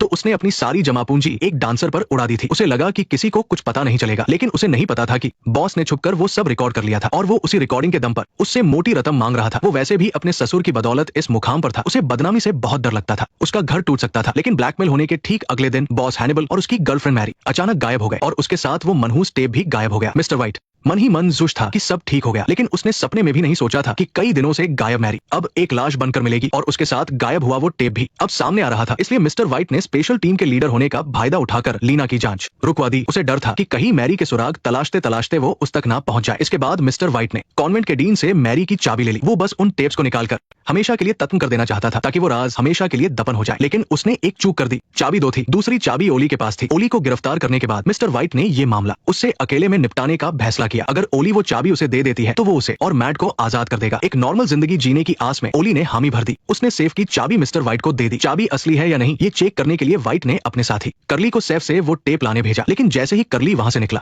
ओली को कुछ गड़बड़ लगी। मिस्टर व्हाइट की एक हरकत से उसके रोंगटे खड़े हो गए। ओली को तुरंत याद आ गया कि वो नकाबपोश राक्षस कोई और नहीं बल्कि मिस्टर व्हाइट था। वो वही आदमी था। मिस्टर व्हाइट उन टेप्स को ढूंढने के लिए इतनी मेहनत इसलिए कर रहा था ताकि वो सबूत मिटा सके। खुद को बचाने के लिए ओली ने वॉशरूम जाने का बहाना किया और शीशा हटाकर वो बंदूक निकाल ली। उधर बेहद चालाक मिस्टर व्हाइट भी समझ गया था कि उसकी पोल खुल चुकी है। दोनों ने एक दूसरे पर गोलियां चलानी शुरू कर दी। दोनों एक दूसरे पर बंदूक ताने हुए थे। तभी करली वो टेप लेकर वापस आ गया। ओली ने उसे सावधान किया। उसके इतना कहते ही बेकबर करली को मिस्टर व्हाइट ने गोली मार दी। ओली को समझ आ गया था कि मिस्टर व्हाइट पागल हो चुका है। अपने राज को छुपाने के लिए वो किसी की भी जान ले सकता है। हारकर ओली को कुछ तो करना था। उसने तुरंत मिस्टर व्हाइट की तरफ गोली चलाई। जब तक व्हाइट खुद को बचाता ओली ने नीचे गिरा हुआ टेप उठाया और खिड़की से कूदकर भाग गई। रास्ते में ओली ने लीना को फोन किया और बताया कि स्पेशल टीम का मिस्टर व्हाइट न सिर्फ उन टेप्स में मौजूद है बल्कि उन टेप्स को हासिल करने के लिए उसने अपने ही साथी को मार दिया। लेकिन मिस्टर व्हाइट उससे एक कदम आगे था। उसने तुरंत स्पेशल टीम के सीनियर को फोन किया और मनगढ़ंत कहानी सुनाकर बात ही पलट दी। उसने खुद को पूरी तरह से पाक साफ बता दिया और सारा इल्जाम ओली पर डाल दिया। ओली गाड़ी चलाते हुए एक ट्रांसपोर्ट कंपनी में पहुंची। जब तक मिस्टर व्हाइट वहां पहुंचा वो वहां से गायब हो चुकी थी। मिस्टर व्हाइट ने देखा कि वहां की सारी गाड़ियां मार्बेला की तरफ जा रही है। उसने तुरंत अपनी गाड़ी मार्बेला की तरफ मोड़ ली। इसी बीच मैट भी ओली की बेटी को लेने मार्बेला जाने वाला था, लेकिन एयरपोर्ट पर पुलिस की कड़ी चेकिंग चल रही थी। मैट ने दिमाग लगाया और एक माँ बेटे के साथ जाकर एक फैमिली होने का नाटक किया और अंदर जाने में कामयाब हो गया। लेकिन एयरपोर्ट पर उस औरत ने मैट का वांटेड पोस्टर देख लिया और तुरंत पुलिस को खबर कर दी। बेचारा मैट जैसे ही प्लेन से उतरा पुलिस ने उसे पकड़ लिया। दिया। उधर ओली एक ट्रक में छुपकर सही सलामत मार्बेला पहुंच गई। बच्ची के माता पिता के मैसेज के हिसाब से वो प्लाजा के एक बार में गई। वहां ढूंढने पर ओली को बच्ची के माता पिता तो नहीं मिले, लेकिन बीच में उसने एक जाना पहचाना चेहरा देखा, किम। जब ओली, मैरी और हैनिबल एक साथ गायब हुए थे तो किम को मिस्टर व्हाइट के लोगों ने पकड़ लिया था। उन टेप्स का पता उगलवाने के लिए किम की 3 उंगलियां काट दी गई थी। आखिरकार वो अपना नाम बदलकर मार्बेला आ गई। उसे लगा था कि वो एक नई जिंदगी शुरू करेगी, लेकिन उसकी आधी जिंदगी तो क्लब में ही बीती थी। उसे इसके अलावा कोई और काम नहीं आता था। भूखे मरने से बचने के लिए किम को फिर से वही काम करना पड़ा। वो बार में डांस करने लगी। दोनों बहनें आखिरकार मिल गई। मैरी के मठ में आने के कुछ ही समय बाद उसने उसे एक चीज दी और उसे सुरक्षित रखने को कहा। ये चीज वर्ल्ड बैंक के एक सेफ डिपॉजिट बॉक्स में रखी थी। फिर प्रिंसिपल ने उस सेफ की चाबी सौंप दी। स्पेशल टास्क फोर्स तुरंत बैंक पहुंची, लेकिन उन्हें पता चला कि सेफ में एक और ताला भी है। अंदर रखी चीज निकालने के लिए दूसरी चाबी चाहिए थी। उधर मैट ने अपनी साथी जोई की मदद से आखिरकार उस होटल का पता लगा लिया जहां वो कमरा था। एहतियात के तौर पर मैट ने अकेले ऊपर जाने का फैसला किया। कमरे का दरवाजा खटखटाने पर जिसने दरवाजा खोला वह सीजर ही था। उसने मैट को चुप रहने का इशारा किया। जैसे ही मैट अपनी पत्नी को ढूंढने कमरे में गया, सीजर ने अचानक उस पर हमला कर दिया। नीचे खड़ी जोई को कुछ गड़बड़ लगी तो वो तुरंत ऊपर भागी, लेकिन जब उसने कमरे का दरवाजा खोला तो वहां कोई नहीं था। बस बाथरूम में ओली बंद मिली। आखिर मैट कहाँ गया? ओली और सीजर और रॉड के बीच क्या रिश्ता है? मैरी मरते दम तक कौन सा राज छुपाना चाहती थी? सेफ की दूसरी चाबी किसके पास है? इन सभी सवालों के जवाब ओली के पास है। सीजर ने मैट की जमकर पिटाई की, जिससे सो रही ओली की आंख खुल गई। ओली मैट की मदद करना चाहती थी, लेकिन सीजर ने उसे बाथरूम में लॉक कर दिया। तभी जोई वहां आ गई। दरवाजा खटखटाने की आवाज सुनकर सीजर पुलिस के डर से बालकनी से कूदकर भाग निकला। मैट ने हिम्मत करके उठने की कोशिश की और उसके पीछे भागा। जब जोई अंदर आई तो कमरा खाली था और बाथरूम में सिर्फ ओली थी। दोनों तुरंत नीचे गई और उन्होंने मैट को बेहोश पाया। जोई ने तुरंत पुलिस और एम्बुलेंस को फोन किया। जब मैट को होश आया तो वो अस्पताल में था और उसके पास 2 पुलिस वाले पहरा दे रहे थे। उसने ओली से पूछा कि उसने धोखा क्यों दिया और उसे वीडियो क्यों भेजा। ओली ने मासूमियत से बार बार यही कहा कि उसने कोई धोखा नहीं दिया और नहीं कोई वीडियो भेजा है। इसी बीच रैना को सीजर की लाश एक अंडरपास में मिली। उसे किसी ने बड़ी बेरमी से गोली मारी थी। सीजर और रॉड दोनों एक के बाद एक मारे गए थे और दोनों का कनेक्शन ओली के गायब होने से था। रैना को शक हुआ कि इसका मैट से कुछ लेना देना है। उसने तुरंत मैट की निगरानी कर रहे पुलिस वालों को फोन किया, लेकिन हैरानी की बात यह थी कि ओली पहले ही मैट को वहां से ले जा चुकी थी। लेकिन तभी जांच में एक नई बात सामने आई। डैन की रिपोर्ट के अनुसार रॉड अपनी ही बंदूक की गोली से मारा गया था और वही बंदूक सीजर की मौत की जगह पर भी मिली थी। पुलिस को बंदूक पर एक अधूरा फिंगरप्रिंट भी मिला था। इसका मतलब था कि दोनों को मारने वाला कातिल शायद एक ही इंसान है। जब रैना सबूत जोड़कर असली कातिल को ढूंढ रही थी, तभी स्पेशल टास्क फोर्स वहां आ गई। उनके बॉस व्हाइट ने रैना की जांच रोक दी। इस व्हाइट को याद रखना, आगे इसका काम आएगा। व्हाइट ने रैना को बताया कि ये केस इतना आसान नहीं है जितना दिखता है। मैरी, जिसका असली नाम एम्मा था, पहले एक क्लब में डांसर थी। सीजर उस क्लब का बाउंसर था। क्लब में नई लड़कियों को लाने की जिम्मेदारी मैरी की थी। वो अपने बॉस हैनिबल के लिए काम करती थी, जो बाद में उसका बॉयफ्रेंड बन गया। वो जवान लड़कियों को फंसाती थी। इन लड़कियों को कंट्रोल करने के लिए हैनिबल उनके पासपोर्ट जब्त कर लेता था। बड़े अफसरों और अमीरों को रिश्वत देने के लिए वो लड़कियों को नकाबपोश VIP लोगों के पास भेजता था। इस धंधे को हमेशा के लिए अपने कंट्रोल में रखने के लिए हैनिबल छिपे हुए कैमरों से सब कुछ रिकॉर्ड कर लेता था। इस काम में 3 लोग शामिल थे, मैरी, किम और एक डांसर रोजा, जिसकी मौत हो चुकी थी। उस समय रोजा हैनिबल की राइट हैंड थी, लेकिन पैसे चुराने के शक में उसे पीट पीट कर मार डाला गया था। इन तीनों की मदद से हैनिबल का ये गंदा धंधा बढ़ता गया और सीक्रेट वीडियो टेप्स भी जमा होते गए। लेकिन रोजा की दर्दनाक मौत के बाद मैरी हैनिबल और उन वीडियो टेप्स के साथ अचानक गायब हो गई। उस समय इस केस की जांच गंजा पुलिस वाला रॉड कर रहा था। व्हाइट को लगा कि मैरी की मौत का कनेक्शन उन गायब वीडियो टेप से है। सीजर और रॉड का मारा जाना भी कोई इत्तेफाक नहीं था। रैना को सबसे पहले मैट पर शक हुआ, क्योंकि केस में जुड़े हर इंसान से उसी का लिंक था। अपने शक को पुख्ता करने के लिए उसने रॉड की पत्नी से बात की। उसने पुराने रोजा केस की पोस्टमार्टम रिपोर्ट निकाली। उसमें लिखा था कि रोजा को एंड्रोजन इनसेंसिटिविटी सिंड्रोम था, मतलब वो कभी मां नहीं बन सकती थी। इसके बाद व्हाइट और रैना ने उस क्लब के एक पुराने कस्टमर को ढूंढा। वो रोजा को बहुत पसंद करता था और आज भी उसकी तस्वीरें संभाल कर रखी थी। रैना जब वो तस्वीर देखती है तो हैरान रह जाती है। तस्वीर में जो रोजा थी वो कोई और नहीं बल्कि मैट की पत्नी ओली थी, और ओली ने भी मैट को अपने अतीत के बारे में सब सच बता दिया था। उस वक्त जब वो मैट से एक बार में मिली थी तो उन्हें पहली नजर में ही प्यार हो गया था। ओली का जन्म मेक्सिको में हुआ था। बचपन में ही उसके माता पिता गुजर गए थे। वो अनाथालय में बड़ी हुई। कुछ ही उम्र में वो स्पेन आ गई थी अपने उस भाई को ढूंढने, जो शायद था ही नहीं। फिर वो सड़कों पर भटकने लगी। जब उसे वापस भेजा जाने वाला था तभी उसकी मुलाकात हैनिबल से हुई। उसने उसका पासपोर्ट बनवाया और उसे क्लब में डांसर बना दिया। वहां उसकी दोस्ती एम्मा और किम से हुई। तीनों बहनों की तरह रहती थी। फिर उसे मैट मिला, जिसकी सच्ची आंखों पर वो फिदा हो गई। दोनों ने रात साथ बिताई और बीच पर मिलने का वादा किया। लेकिन मैट को जेल वापस जाना था और ओली को उसी क्लब की दर्दनाक जिंदगी में लौटना पड़ा। दोनों ही अपना वादा नहीं निभा पाए। क्लब में ओली ने देखा कि कैसे नकाबपोश लोग अनगिनत लड़कियों के साथ बुरा बर्ताव करते थे। यहाँ तक कि एक दोस्त ने दूसरों को बचाने की कोशिश की तो उसे पीट पीट कर मार डाला गया। उसे आज भी उस आदमी की खतरनाक आंखें और उंगलियां चटकाने की आदत याद है। लेकिन हैनिबल को इससे कोई फर्क नहीं पड़ता था। उसके लिए वो सिर्फ पैसे छापने की मशीन थी। ओली और किम पैसे जमा करके भागना चाहती थी, लेकिन नई लड़की कैसेंड्रा ने चुगली कर दी। दोनों को बुरी तरह पीटा गया और उनके पैसे भी छीन लिए गए। मैरी भी हैनिबल से तंग आ चुकी थी और उसने दोनों को लेकर भागने का प्लान बनाया। जाने से पहले उन्होंने तय किया कि वो अपनी जान बचाने के लिए वो जरूरी वीडियो टेप चुराएंगी। उस टेप में एक बहुत बड़े आदमी के गुनाह रिकॉर्ड थे। ये हैनिबल को काबू करने के लिए काफी था। मैरी ने चुपके से टेप चुरा लिया। जब हैनिबल को पता चला कि टेप गायब है तो उसने बेचारी कैसेंड्रा को मुंह बंद करने के लिए मार डाला। मैरी और ओली हैनिबल के पास गए और अपना पासपोर्ट और पैसा मांगा। हाथापाई में बचने के लिए ओली ने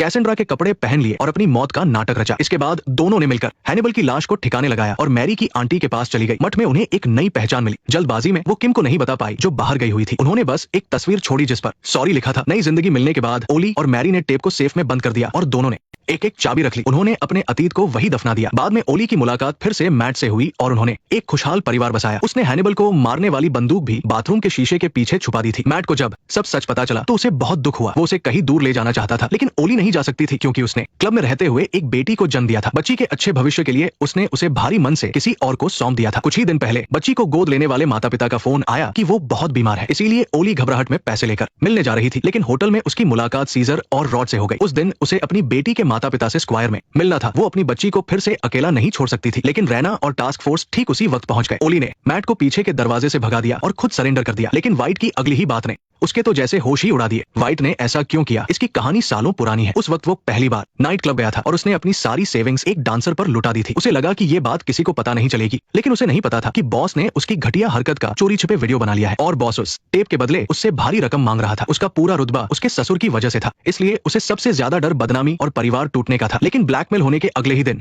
बॉस हैनिबल और उसकी गर्लफ्रेंड मैरी अचानक कहीं गायब हो गए और वो खतरनाक वीडियो टेप भी उनके साथ ही गायब हो गया। वाइट मन ही मन खुश था कि मामला शांत हो गया, लेकिन उसने सपने में भी नहीं सोचा था कि इतने दिनों से गायब मैरी एक दिन लाश बनकर मिलेगी। उसके साथ गायब हुआ वो वीडियो टेप भी धीरे धीरे सामने आ रहा था। इसीलिए वाइट ने टास्क फोर्स का बॉस होने का फायदा उठाया और रैना की जांच रुकवा दी। उसे डर था कि मैरी का केस सुलझाते हुए रैना उस तक न पहुंच जाए। इसके बाद वाइट ने मठ के प्रिंसिपल से मैरी की चाबी ले ली। वह टेप निकालकर उसे हमेशा के लिए मिटा देना चाहता था ताकि उसका राज हमेशा के लिए दफन हो जाए, लेकिन उससे एक चूक हो गई। चाबी दो थी, दूसरी चाबी ओली के पास थी। ओली को गिरफ्तार करने के बाद वाइट ने इस मामले को अकेले ही सुलझाने का फैसला किया। अगर ओली उसे वो चाबी दे दे तो वो ओली और उसके पति मैट को माफ करने के कागजात पर साइन कर देगा। एक नॉर्मल जिंदगी जीने के लिए ओली को भी हामी भरनी पड़ी और उसने सेफ की चाबी वाइट को दे दी। चाबी सही है या नहीं ये चेक करने के लिए वाइट ने अपने साथी केविन को सेफ से वीडियो टेप लाने के लिए भेजा। जैसे ही केविन गया ओली को कुछ गड़बड़ लगी। वाइट की एक हरकत से उसके पसीने छूट गए। ओली को तुरंत याद आ गया कि नकाब वाला शैतान कोई और नहीं बल्कि वाइट ही था। वही था वो तथाकथित वीआईपी। वाइट इतनी मेहनत से वो टेप इसलिए ढूंढ रहा था ताकि वो सबूत मिटा सके। खुद को बचाने के लिए ओली ने बाथरूम जाने का बहाना किया और शीशा हटाकर वहां से बंदूक निकाल ली। उधर बहुत ही चालाक वाइट भी समझ गया कि उसका भांडा फूट चुका है। दोनों ने वही एक दूसरे पर गोलियां चला दी। दोनों के बीच जबरदस्त टक्कर हुई। तभी केविन वीडियो टेप लेकर वापस आ गया। ओली ने उसे चिल्लाकर सावधान किया, लेकिन वाइट ने बेखबर केविन को एक ही गोली में ढेर कर दिया। ओली को समझ आ गया कि वाइट पागल हो चुका है। अपना राज छुपाने के लिए वो किसी को भी मार सकता था। मजबूरी में ओली के पास लड़ने के अलावा कोई चारा नहीं था। उसने फुर्ती से वाइट पर गोली चलाई। जब वाइट बचने के लिए झुका तो उसने नीचे गिरा हुआ वीडियो टेप उठाया और खिड़की से कूदकर भाग गई। रास्ते में ओली ने तुरंत रैना को फोन किया और उसे बताया कि टास्क फोर्स का वाइट न सिर्फ उस टेप में है बल्कि टेप पाने के लिए उसने अपने ही साथी का मर्डर भी कर दिया। लेकिन वाइट एक कदम आगे था। उसने तुरंत टास्क फोर्स के बड़े अफसरों को फोन किया और पूरी कहानी ही पलट दी। उसने खुद को पूरी तरह से बेकसूर साबित कर दिया और सारा इल्जाम ओली पर डाल दिया। ओली गाड़ी चलाते हुए भागकर एक ट्रांसपोर्ट कंपनी पहुंची। जब वाइट वहां पहुंचा तो ओली का कहीं नामो निशान नहीं था। वाइट ने देखा कि वहां से सभी ट्रक मार्बेला जा रहे हैं, इसलिए उसने तुरंत मार्बेला की तरफ गाड़ी मोड़ दी। उधर मैट भी ओली की बेटी को लाने मार्बेला जाने की तैयारी कर रहा था, लेकिन एयरपोर्ट पर पुलिस का कड़ा पहरा था और हर जगह चेकिंग चल रही थी। मैट ने चालाकी दिखाई और एक मां बेटे के साथ परिवार का नाटक करके पुलिस से बच निकला, लेकिन उस औरत ने एयरपोर्ट पर मैट का वांटेड पोस्टर देख लिया था। अगले ही पल उसने एयरपोर्ट पुलिस से उसकी शिकायत कर दी। बेचारा मैट जैसे ही प्लेन से उतरा पुलिस ने उसे रंगे हाथों पकड़ लिया। ट्रक में छुपकर ओली सही सलामत मार्बेला पहुंच गई। अपनी बेटी के माता पिता के मैसेज के मुताबिक वो स्क्वायर के एक बार में पहुंची।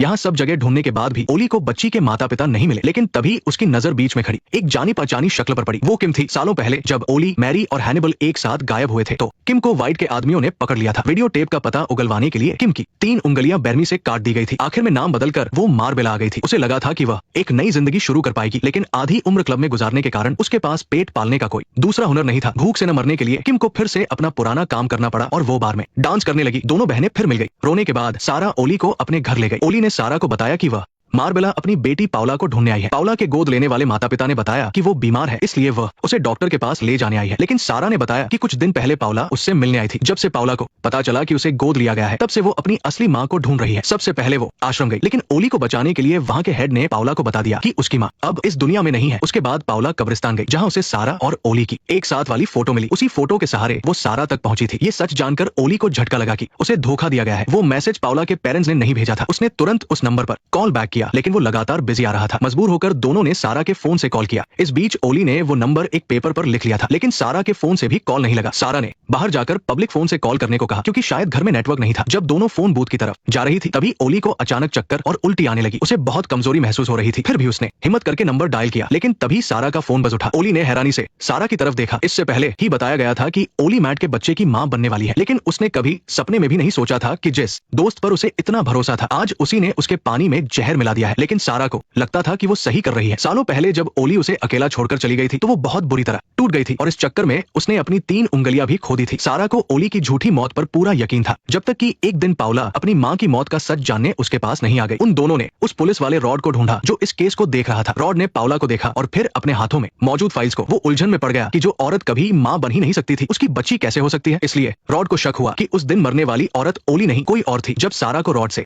पता चला कि ओली जिंदा है, तो उसे लगा जैसे उसकी जिंदगी एक बहुत बड़ा मजाक बन गई है। उसने उस दोस्ती के लिए अपनी जिंदगी बर्बाद कर ली और उधर ओली ने अपना नाम बदलकर शादी कर ली। वो मां बनने वाली है और एक नई जिंदगी जी रही है। सारा के अंदर नफरत का ज्वालामुखी फट पड़ा। वो अपने हाथों से ओली की जिंदगी तबाह करना चाहती थी, इसलिए उसने रॉड और क्लब के पुराने बॉडीगार्ड सीजर को काम पर रखा और उन्हें ओली और मैरी को ढूंढने के लिए कहा। बहुत जल्द सीजर ने मैरी को आश्रम में ढूंढ लिया। इसके बाद रॉड ने मैरी का पीछा किया और हॉस्टल पहुंच गया। वो उससे ओली के बारे में पूछना चाहता था, लेकिन मैरी को लगा कि वो डेविड का भेजा हुआ कातिल है। उसने मरते दम तक ओली को बचाने की कसम खाई थी, इसलिए उसने छत से कूदकर अपनी जान दे दी। इसके बाद सारा ने एक और चाल चली। उसने ओली के अपनी बेटी के लिए प्यार का फायदा उठाया और पाउला के बीमार होने की झूठी खबर फैलाकर ओली को धोखे से उसके घर से बाहर निकाल लिया। मैरी और ओली के गायब होने के बाद से सारा ने बहुत तकलीफें झेली थी। वो ओली को भी वही दर्द महसूस कराना चाहती थी। ओली को टॉर्चर करने के बाद सारा ने उससे वीडियो टेप छीन लिया। दूसरी तरफ डेविड काफी सफर तय करने के बाद आखिरकार मार्बेला पहुंच गया। सबसे पहले वो एयरपोर्ट के पुलिस स्टेशन गया और उसने मैट को जमानत पर छुड़ाया। इसके बाद दोनों सारा के बार में गए, जहां काम करने वाली लड़की ने बताया कि सारा ओली को अपने घर ले गई है। लेकिन जब मैट और डेविड सारा के घर पहुंचे तो वहां कोई नहीं था। तभी डेविड की नजर टेबल पर रखे एक फोन नंबर पर पड़ी। उसने उस पर कॉल किया और दोनों ने तुरंत एक डील पक्की कर ली। इसके बाद डेविड मैट को लेकर एक पुरानी और सुनसान जगह पर गया अपनी पत्नी को ढूंढने के लिए। बेचैन मैट को अभी तक ये समझ नहीं आ रहा था कि वो डेविड की चाल का मोहरा बन चुका है।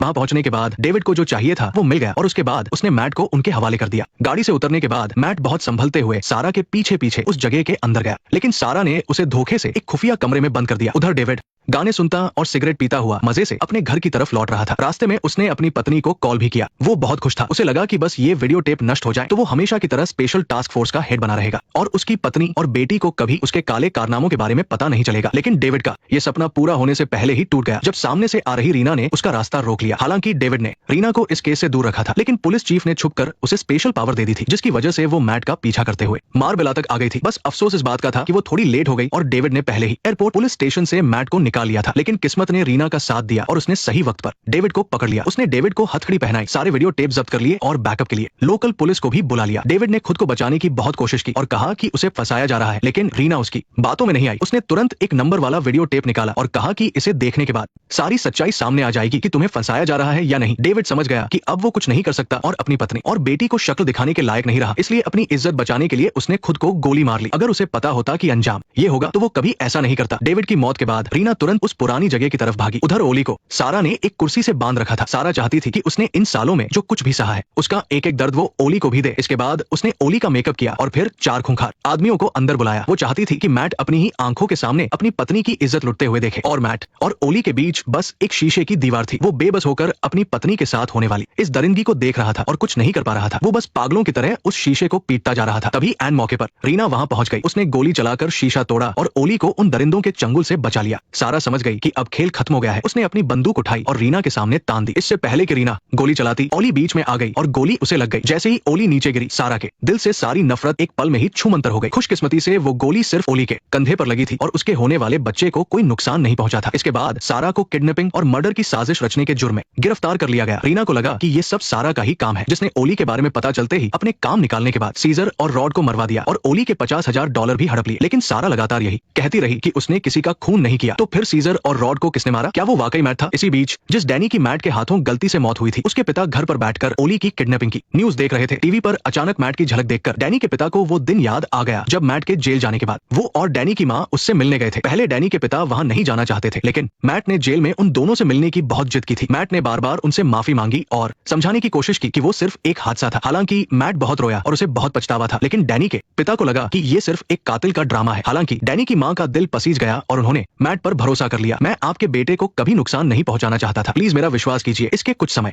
बाद मैट जेल से छूट गया। अपने बेटे के कातिल को बाहर खुली हवा में सांस लेते देखकर डैनी के पिता गुस्से से पागल हो गए। इसलिए उन्होंने मैट के साथ जेल में रहने वाले एक कैदी को पैसे देकर ये अफवाह फैलाई कि मैट ने जेल के अंदर एक दबंग कैदी की गर्दन तोड़ दी थी। इसी बीच पुलिस की फॉरेंसिक टीम से खबर आई कि उन्हें सीजर के मर्डर वाली जगह से एक बंदूक मिली है और उसके ट्रिगर पर एक आधा अधूरा फिंगरप्रिंट मिला है। जांच करने पर पता चला कि वो मैट का ही फिंगरप्रिंट है। ये खबर मिलते ही रीना तुरंत मैट के घर पहुंची। मैट को पता था कि वो बेकसूर है। उसने साफ कह दिया कि उसने कोई खून नहीं किया है। जैसे ही वो रीना के साथ पुलिस स्टेशन जाने की तैयारी कर रहा था, तभी जोई का कॉल आ गया। उसने मैट को बताया कि ये सब कोई इत्तेफाक नहीं है, बल्कि डैनी के पिता ही इस पूरी साजिश के मास्टरमाइंड हैं। जैसे ही मैट को डैनी के पिता की वो नफरत से भरी आंखें याद आई, उसने अचानक अपना इरादा बदल दिया। वो खुद जाकर सबूत ढूंढेगा और खुद को बेगुनाह साबित करेगा। इसलिए मैट ने एक बार फिर भागने का फैसला किया और सीधे डैनी के घर पहुंच गया। मैट को देखते ही डैनी के पिता ने पुलिस को फोन कर दिया। शुरुआत में उन्होंने कुछ भी मानने से इनकार कर दिया, लेकिन जब मैट ने उन पर दबाव डाला और उनकी पत्नी ने भी शक भरी नजरों से देखा, तो उन्होंने बस इतना माना कि उन्होंने मैट के दोस्त को पैसे देकर वो झूठी अफवाह फैलाई थी। लेकिन सीजर और रॉड की मौत के बारे में डैनी के पिता ने कहा कि उन्हें कुछ नहीं पता। यहाँ तक कि उन्होंने इन दोनों को पहचानने से भी मना कर दिया। जब उन दोनों के बीच बहस चली रही थी, तभी रीना पुलिस फोर्स के साथ वहां आ गई। पुलिस चीफ ने रीना को बातचीत करने के लिए सिर्फ 1 घंटे का समय दिया था। अगर कोई नतीजा नहीं निकला तो वो दरवाजा तोड़कर उसे गिरफ्तार कर लेंगे। मैट जानता था कि उसके पास समय बहुत कम है, इसलिए उसने एक ऐसी चाल चली जिसने सीधे डैनी के पिता के दिल पर वार किया। मैंने अपनी पूरी ताकत लगा दी क्योंकि मैं अपने गुस्से पर काबू नहीं रख पाया। ये सुनकर डैनी के पिता आग बबूला हो गए और गुस्से में आकर उन्होंने सब कुछ उगल दिया। जब से मैट जेल से बाहर आया था, तब से वो छुपकर उस पर नजर रखे हुए थे। कहते हैं ना कि चोर की चोरी से नहीं, उसकी नीयत से डरना चाहिए। लंबे समय तक मैट पर नजर रखने और उसकी जासूसी करने के बाद आखिरकार उन्हें ओली और मैरी के राज का पता चल गया। और फिर एक दिन इत्तेफाक से उन्होंने देखा कि सीजर और रॉड भी मैरी का पीछा कर रहे थे। उन्होंने अपनी आंखों से मैरी को बिल्डिंग से कूदकर जान देते हुए देखा। इसके बाद उन्हें लगा कि सीजर और रॉड उनके बदले की आग बुझाने का सबसे बढ़िया जरिया बन सकते हैं। इसलिए उन्होंने खुद जाकर उन दोनों से मुलाकात की और उन्हें ओली के बारे में जानकारी दी। इसी वजह से सीजर और रॉड को ओली को धोखे से होटल बुलाने का मौका मिला, जहां उन्होंने उसे बेहोश करके मैट को उसके कई सारे अश्लील वीडियो भेज दिए। लेकिन जल्द ही सीजर और रॉड को मैट और डैनी के पिता की दुश्मनी के बारे में पता चल गया और वो डैनी के पिता को ब्लैकमेल करके उनसे और ज्यादा पैसे मांगने लगे। जब डैनी के पिता के सब्र का बांध टूट गया, तो उनकी रॉड से बहुत भयंकर हाथापाई हुई। रॉड ने बंदूक निकाल ली, लेकिन बचाव में उन्होंने ही रॉड को मार दिया। रॉड की मौत के बाद डैनी के पिता ने एक और चाल चली। उन्होंने बंदूक से अपने फिंगरप्रिंट मिटा दिए और बंदूक अपने साथ ले गए। तभी सीजर किसी तरह उस होटल से भाग निकला। उन दोनों ने एक अंडरपास में मिलने का प्लान बनाया था, लेकिन डैनी के पिता ने सीधे तौर पर सीजर को भी मौत के घाट उतार दिया। इसके बाद उन्होंने मैट के फिंगरप्रिंट उस बंदूक पर लगा दिए ताकि सीजर और रॉड की मौत का सारा इल्जाम मैट पर आ जाए। यही तो था डैनी के पिता का मास्टर प्लान। सबसे पहले मैट के पैसे छीनना, फिर उसका प्यार उससे दूर करना और आखिर में उसकी आजादी छीन लेना, ताकि वो सब कुछ खो दे और अपनी बची हुई जिंदगी जेल की सलाखों के पीछे सड़ते हुए गुजार दे। बस इसी तरह डैनी के पिता के दिल को ठंडक मिल सकती थी और अंत में सच्चाई सबके सामने आ गई। डैनी के पिता पकड़े गए और मैट बेगुनाह साबित हुआ। आखिरकार सब कुछ ठीक हो गया। कुछ ही समय बाद ओली ने एक स्वस्थ बच्चे को जन्म दिया और सारा की दी हुई जानकारी की मदद से उन्होंने अपनी बड़ी बेटी को भी ढूंढ निकाला। अब वो चारों एक खुशहाल परिवार की तरह साथ रह रहे थे। लेकिन क्या मैट वाकई उतना ही मासूम है जितना वो दिखता है? डैनी के पिता हमेशा कहते थे कि उसके अंदर एक कातिल छिपा है। जेल में उस खूंखार कैदी की जिस तरह से गर्दन तोड़ी गई थी, क्या सच में उससे मैट का कोई लेना देना नहीं था? उस रात जब उस कैदी और मैट की लड़ाई हुई थी, तो मैट उस पर हावी हो गया था और फिर वहां से मुड़कर चला गया था। लेकिन इस सीरीज की सबसे खास बात यही है कि इसके सस्पेंस और ट्विस्ट ने उस पुरानी सोच को तोड़ दिया है कि बेगुनाह होने का मतलब एकदम मासूम होना है। इसमें कोई भी पूरी तरह से बेगुनाह नहीं है और कोई भी पूरी तरह से मुजरिम नहीं है, क्योंकि इंसानी फितरत ही इतनी उलझी हुई है कि गुनाह और बेगुनाही एक दूसरे से जुड़े हुए हैं। और जिंदगी के इसी उतार चढ़ाव में हम सभी संघर्ष करते हुए अपनी अपनी बेगुनाही का जवाब ढूंढने की कोशिश कर रहे हैं। हम में से हर कोई किसी न किसी पल में वैसा इंसान बन ही जाता है जिससे हम सबसे ज्यादा नफरत करते हैं। और सच्ची आजादी कभी भी अपने अतीत से भागने में नहीं, बल्कि उसे अपनाने और उसके साथ जीने में है।